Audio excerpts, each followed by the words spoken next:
Баршаңызға қайырлы күн достар, менің каналыма қош келдіңіздер. Бүгін сіздерге өте ерекше дәмді сірне немесе дімліма деп аталатын тамақтың рецептімен бөлісемін. Видеоны соңына дейін көріп, менің каналыма тіркеліп қойыңыздар. Құрамына керек заттар: 1 кг қойдың еті, 100 грамдай қойдың құйрық майы, осылай жұқа қылып кесіп аламыз. Сосын көкөністерден картошка 500 грамм, 2 тал сәбіз, 1 пияз, 5-6 тал сарымсақ, 2 болгар бұрышы, 2 қызанақ керек. Және үйде қандай көкөністер бар, соны қоссаңыздар болады. Дәмдеуіштерден қара бұрыш, паприка, кориандр қажет. Қамырына ұн қажет. Ең алдымен етімізді тұздап, бұрыштап дайындап қоямыз. 1 шай қасық тұз, 1 шай қасық қара бұрыш, 1 шай қасық паприка, 1 шай қасық кориандр және 2 ас қасық сұйық майды қосып, жақсылап араластырып дайындап қоямыз етімізді.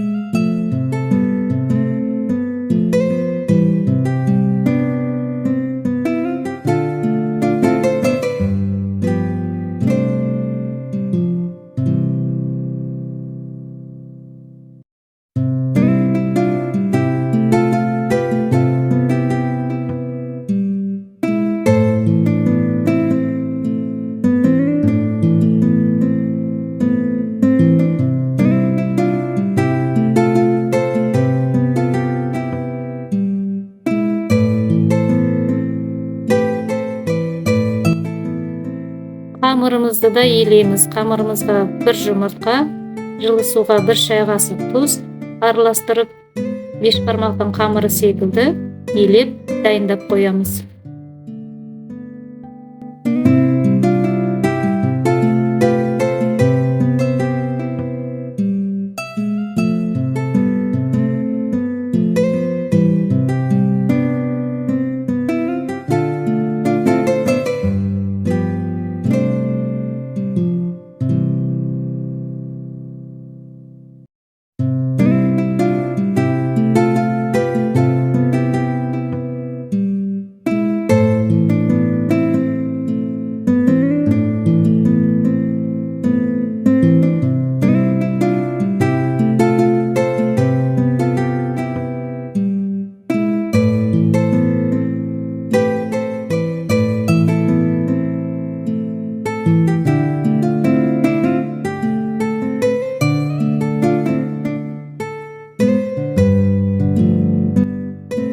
Қамырымыздың қақпағын жауып, демалуға қойып қоямыз.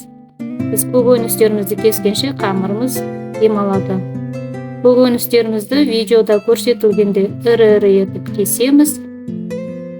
Сәбізді, болгар бұрышын, пиязды кесеміз. Картошканы бүтіндей қалдырамыз. Сарымсақты да кеспеңіздер, бүтіндей қалдырамыз.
көкөністерімізді кесіп болған соң қамырымызды жаямыз. Қамырды бешбармақтың қамыр секілді жұқалығын жаямыз.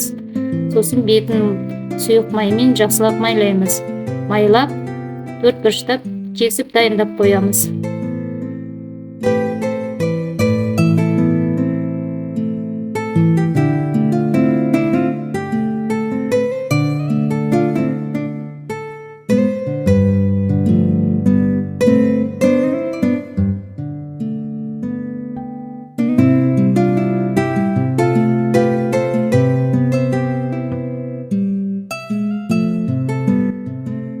Енді қазанымызға әлі отты қоспаймыз. Ең алдымен құйрық майын жұқа қылып кесіп, осылай қазанның ең астыңғы бетіне тіземіз. Видеода көрсетілгендей жақсылап тізіңіздер.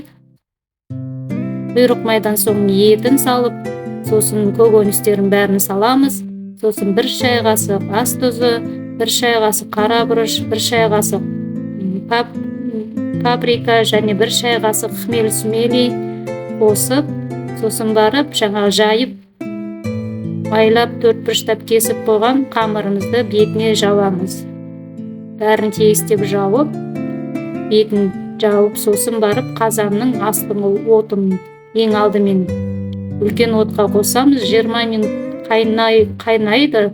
Қайнай бастаған кезде астыңғы отын азайтамыз. Орташа отқа қойып, 2 сағатқа бетін ашпай жауып, 2 сағат жай отта қайнатасыздар. Ешқандай су құймайсыздар. Өз сөліне өзі піседі.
Тамағымыз міне жай отта 2 сағаттай қайнап, өз сөліне өзі пісті. Енді табағымызға рет-ретімен салып әсемдейміз. Ең алдымен қамырларын бетіне саламыз. Әсемдеп бәрін салып дайындаймыз. Өте дәмді, ерекше тамақ жасап көріңіздер.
Мінекей тамағымыз дайын болды.